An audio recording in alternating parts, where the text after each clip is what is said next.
Ay, magandang araw po. Andito na tayo sa Pasig. Kung saan, andito kami sa project ni Kuya Raul. Magandang araw, Kuya Marvin. Magandang araw sa inyong lahat. Magandang araw po. Ayun. Siguro nagano pa sila tanghalian kasi wala pang tao. Na nga ang aming Ayun. team. Sabi nga sa Dito. saya nga sa West, uma-arrive na kami. Lumipad sa Pasig. Oh, may sasakyan. Ayan. Ito. Wait lang. May dinalinis na po yung site dito sa Pasig.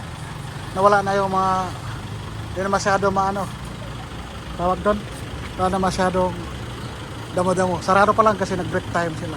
Kaya antayin natin. Marami pa gagawin, no? Yung pahakot pa tumadumi dito sa front. Dami, no?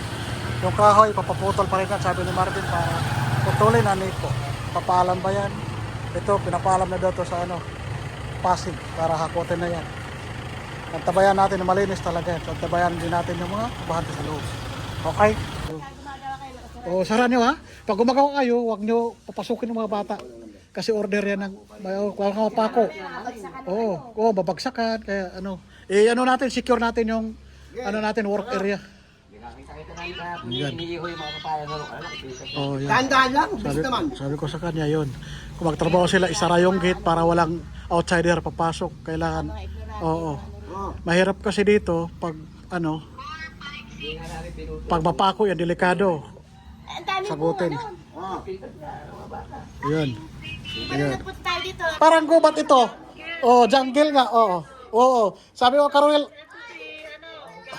Oh, hello po. Hello po, Gabi. Okay lang po. Andito, napadpad ako dito. Di sumama si Roel kasi Nakita kita sa telepono dati sa YouTube. Thank you naman po sa panood. Oh, ngayon nakita namin. Napapanood kita. Oh, thank you po. Opo. Sa Equatorial Guinea pa lang hook na ako. Hanggang sa umuli kayo. Oo nga Talagang siguro silent viewers. Yes, opo. Oo, opo. Thank you naman. Oo, huwag ka mag-alala dito, tita, kasi itong natin, pagkatiwalaan talaga natin to. Alam naman si Roel. Kung yung pagkatiwala niya sa tao, buong-buo talaga. Ito, nalinis nga dito Nang una kami dumating dito, Diyos ko, napakadumi talaga. Sabi nga ni Roel, nasa gubat ba tayo?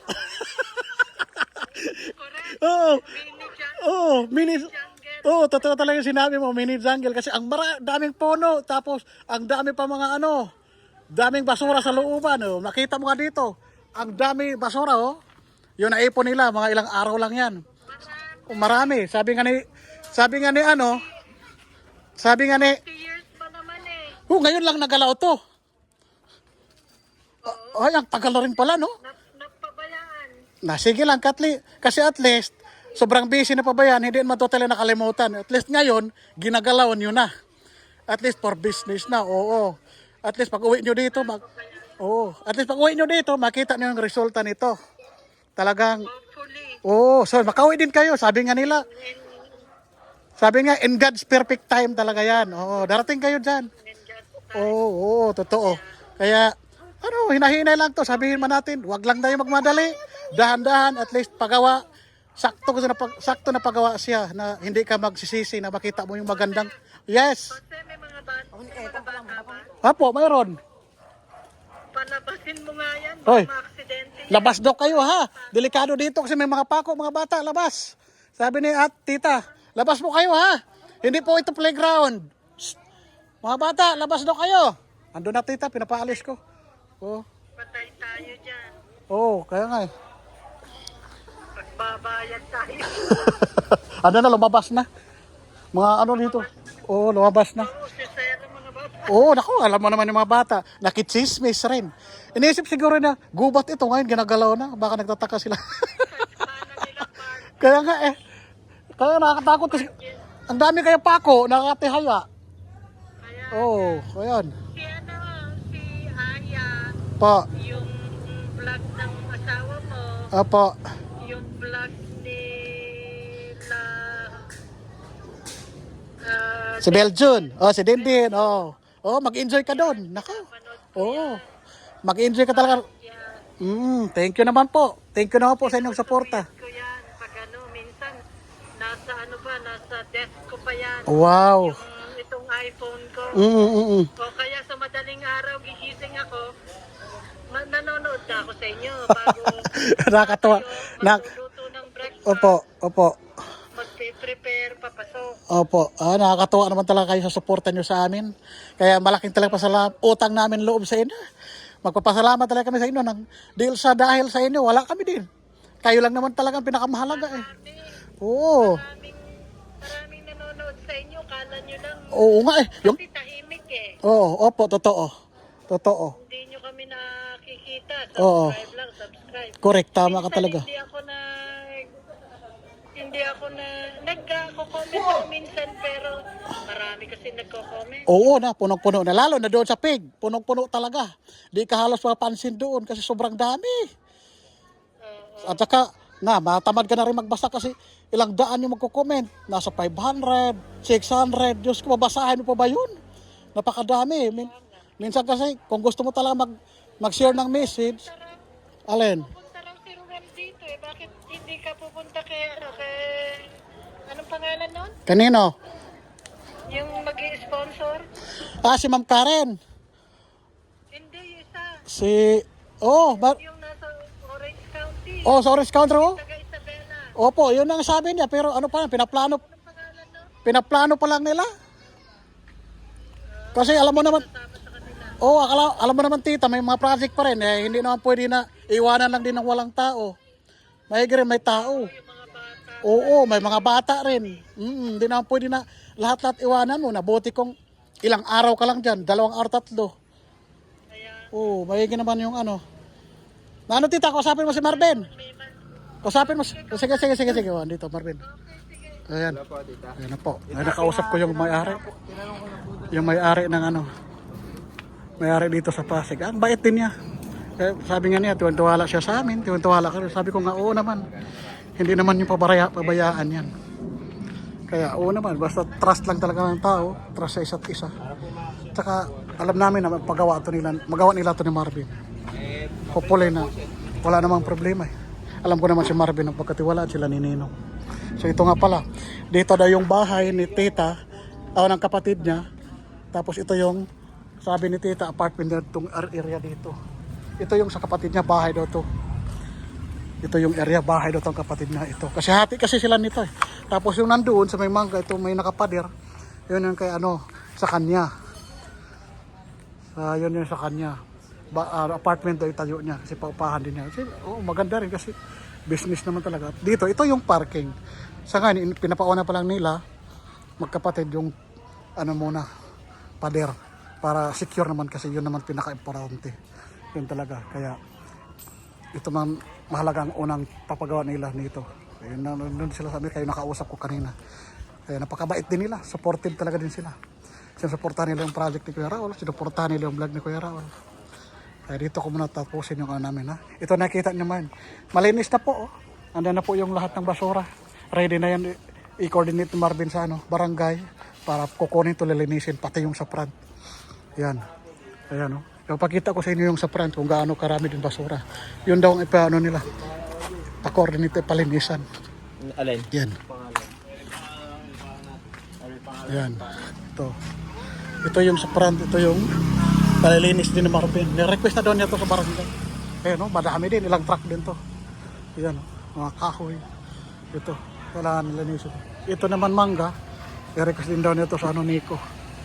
Alam na niya ang gawin dito. Kaya antayin na lang natin matapos malilinis. Yan na yan o. Ayan. Yan. So dito ko muna tapusin yung vlog ko ha. See you sa next update ko. Sunod maano din yung mga pader kung nila maayos nila. Yan. Kaya magandang araw sa inyo lahat. At dito ko muna tatapusin yung vlog ko. Adios. Bye bye. Ito na po. Malinis na. Iniipon na nila lahat ng dumi. Wow, daming dumi. Marami hakutin ng ito. Munisipyo ng Pasig. Ito yung dumi lang sa loob. Ilang araw lang ito nila nilinis. Marami pang gatong dito. Kasi dito si Chamami. Talagang swak siya sa panggatong. Napakadaya pala basura, Marvin, no? Ilang truck. Mga kahoy, Kung malapit lang si Chamami, sigurado hakutin to. Kasi panggatong doon sa manok niya na pinausokan.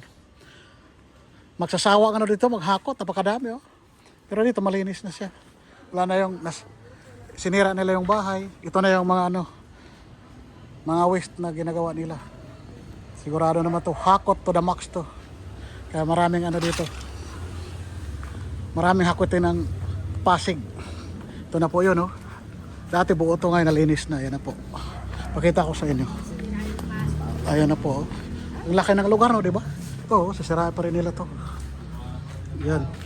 Ayan na po. Ayan na po. Pakalaki pala ng lugar na to. Ayan, malinis na. Nilinis na nila. Oh. Malinis na po. Ayan na. Oh. Napakalaki. Yan. May CR din pala dito pero nagumana. Wala na siguro tong tubig. Ayan. Oh. Ayan. Ako, parang umuulan pa ata. Ayun. Laki trabaho dito. Or at least, nasimula na. Ayan. Malinis na, oh. Hindi na, wala nang ahas. Oh, kita niyo mga kasingko. Hindi kayo magtataka ha. Ako nagbablog ngayon kasi wala si Kuya Raul nyo. Inutos lang sa akin. Para makita nyo kung ano update dito. Kung nalinis na ba, nasimula na ba. Ngayon, nililinis pa lang ha. Kaya ito yung sitwasyon dito. Yan. Yan. Yan. Kitang-kita niyo yung mga basura. Yan. Yan po. Yan. Yan. Sangkat yung pack na basura. Tatayo ko nila. Gawing tirahan. Ginagawa nila yung banghouse nila. Oh. Ayan na po. Dito daw sila titira after ng mga linggo. Lilipat sila dito. Ayan. Inaayos na nila. Palilinis na nila itong sa harapan kasi napakadaming basura. Hindi pa hinakot kasi na-request pa lang yan eh. Ayan, ito yung titirahan nila pagkatapos.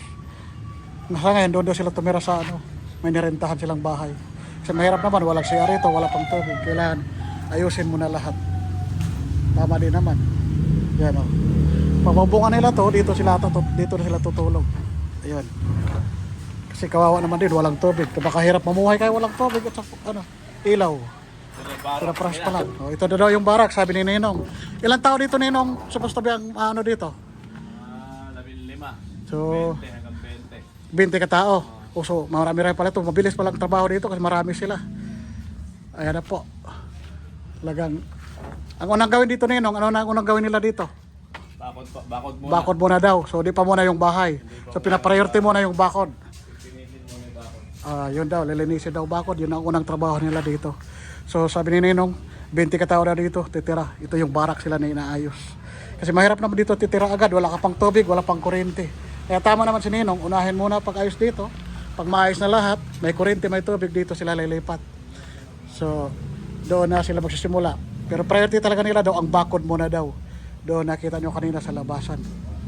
Kaya tayo natin kung ano yung mga next step nila Ninong dito. Kaya mahigit talaga every 2 days or 3 days or 5 days ma-update ko na yung itsura ng project dito.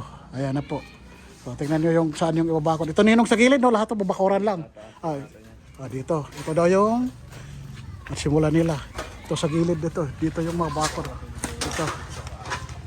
Ito mga kasing mga basura dito. Ito yung galing din sa likuran. Ito yung babakod nila. Yan. Yan. Yan ang papatungan daw nila ng 4. Ilang patong yan Ninong? 4? Papantayan natin Ayan. Mga 5 patong. 5 patong daw yan. Doon daw papantayan. Yung sa kabila. Yun. Ito daw yung papantayan. Ito yung papantayan sa gilid. Yun. So mga 5 daw yan. Sabi ni Ninong. Yan. Ito yung papatungan nila. Ito yung unang-unahin nila trabaho. Ito bakod. Malaki-laki rin to. Kapag linis pa lang, ilang araw na yan. No? Kaya sabi ni Ninong, matrabaho din talaga. Oo naman. Mabigat. Pag nilinis pa lang, sigurado ito, 2 araw na to eh.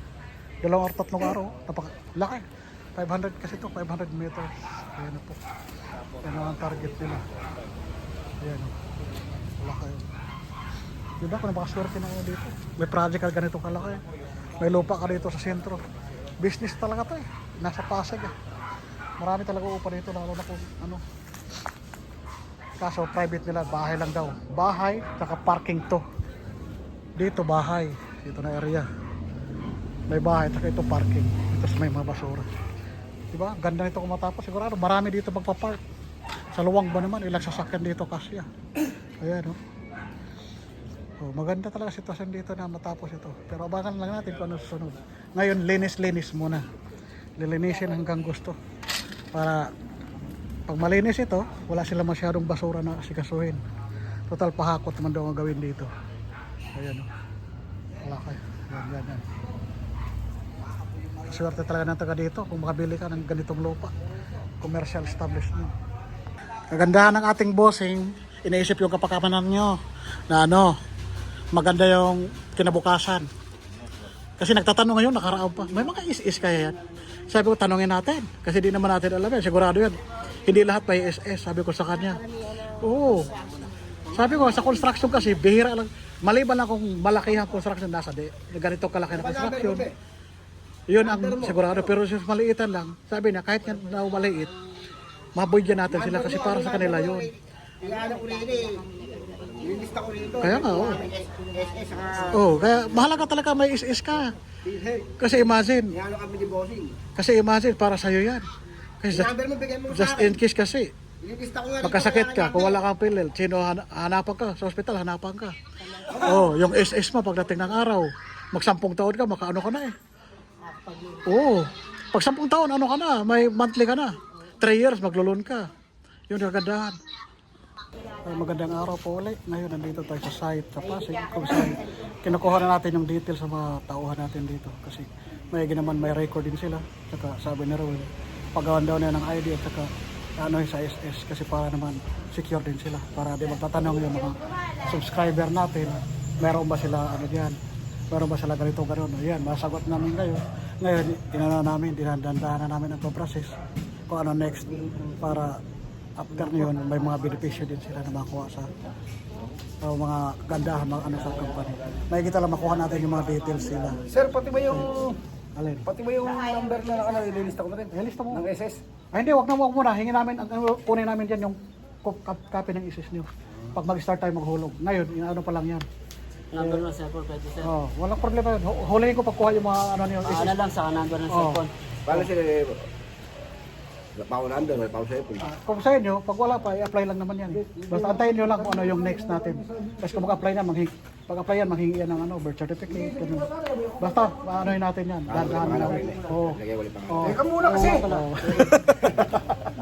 Ay, kawawa din kasi yung mga trabahante natin kasi sabi nga nila, wala pa daw sila SS. So, yun, baka ba simulan na natin to. Pilitin natin simulan kasi kawawa naman din. For the benefits naman kasi nila yan. Maigi naman kasi na may ganun sila kasi hindi naman forever tayo napabata, tatanda din tayo. Kami nga, ilang taon kami sa abroad, naghulog kami ng sarili. O di nyo muna ilista yung sa Talaga, kabila. ganun. Sa likuran na, buklat mo sa loob, daw kayo magsulat. Yan, dito, o dyan. Okay. Yan, para sinisecure lang natin yung ng mga trabahante natin, di ba? Yun talaga importante. Yun. Yun ang mahalaga. Oh. Yun. Tapos, siguro, ano yan ay royal yan. May mga benepisyo talaga. Wala pang nakaraan. Nakita naman sa vlog niya. Napakaraming benepisyo na binigay niya. Binigay ng mga libreng bigas. Lahat ng mga libreng binigay niya. Kausap ni Marvin yung may-ari ng lupa na to. Ayan sila. Ayan. Kausap pa nila. Ayan. Ayan. Nag-usap pa sila ng may-ari kung ano gagawin sa lahat ng bagay. Ayan. Ayan po. Ayan na po.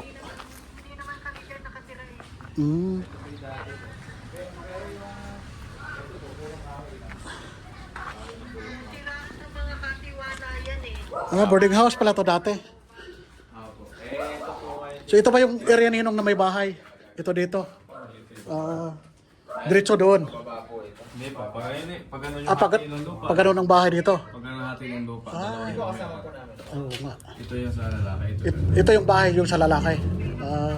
So yung dito sa kabila, kay Tita Gloria. So ano naman dito?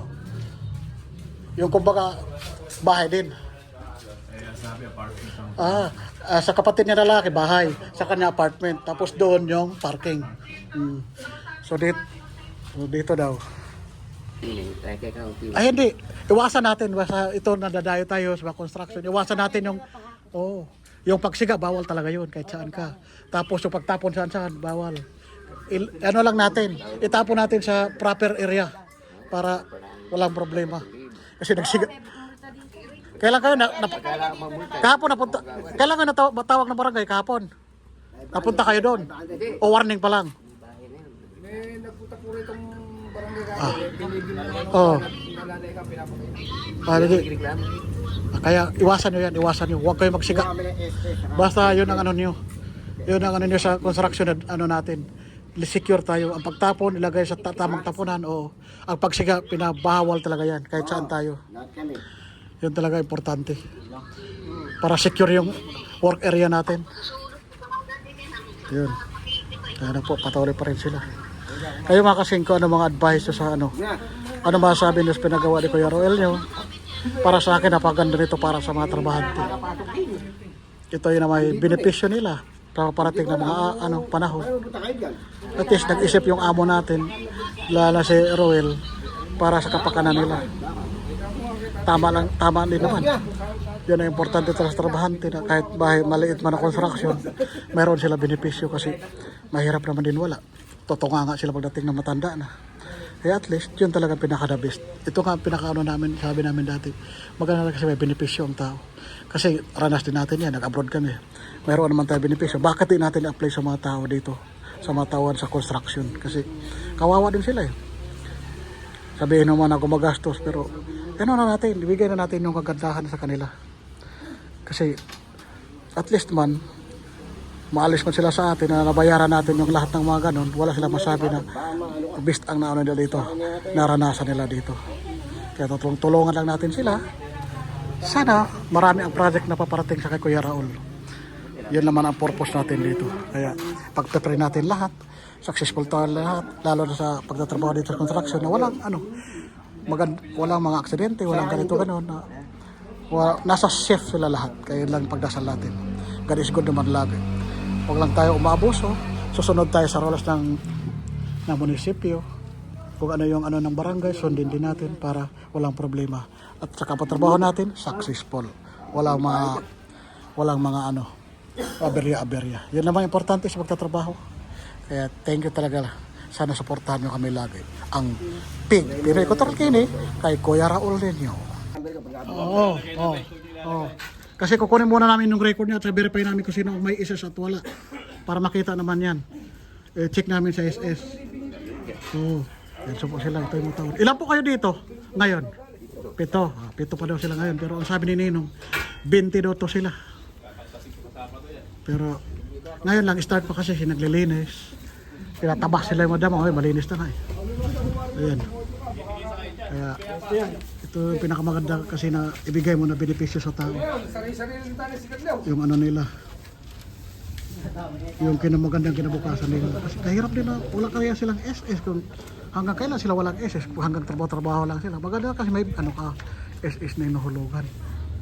Yan ang pinaka-importante sa mga magtatrabaho. Kasi kung magtrabaho ka lang na walang ganon, wala kang benepisyo. Kasi pagtanda mo, sino bigay sa'yo? Hindi tayo lagi bata, tatanda tayo. Kasi kung may isis ka pa, may pensyon ka, sabihin mo lang may pensyon ka, ganito kalaki. At least may bili ka, hindi ka magugutom. Na kung wala ka hinulugan. Wala ka makukuha. Kasi nakabigay sa'yo ngayon pa naman, pag tatanda ka, iiwanan ka ng kapwa mo. Walang magbibigay sa atin. Kaya mahigit talaga yung ganito para ma-secure. Ayun o. Pinaperma ko na sila. Mahigit na yung klarong-klaro. Para eksaktong lahat-lahat. Kasi baka sa lahat magtanong, sabihin na, ano ba yung mga trabahante ni Raul? May ano ba yan? Ganito, gano'n. At least may sagot si Kuya Raul ganyan. Ito, wala nga sinasabi si Kuya Raul sa kanila, ganito, gano'n. Inano lang ni Kuya Raul yun na, gagawan sila ng gano'n. Kasi for the sake na trabahante sila. Napaka kasi ni Kuya Raul nyo. Pakalambot na puso. Gusto niya na ang tao secured siya. Kaya anuhin lang natin. Lahat ng data ginagather na namin kasi for muna daw yan. Yung mga ID nila at saka i-observe nila kung tataas na yung ilang month nila, doon na nag-start ng SSS. Kasi sayang naman kung di sila kasi alam ko ito tatagal itong trabaho na ito. God is good naman talaga. Lagi yan nagbibless kay Kuya Raul kasi napakabait. Maigi rin naman ito ganito. Tama naman din siya. Bigyan natin ng benepisyo ang mga tao. For the sake na ano nila, magandang kinabukasan. Yan talaga pinaka the best. Yun ang tunay na mga bossing. Kailangan talaga mag-isip para sa ikabubuti ng mga trabaho. Ayun pinaka the best. Yun mahalaga. Yun tapos na po. 1, 2, 3 4, 5, 6, 7. Yan. Ayan na po. Matapos na po. Ngayon, nalista ko na kuha ng sarap dito. Okay na.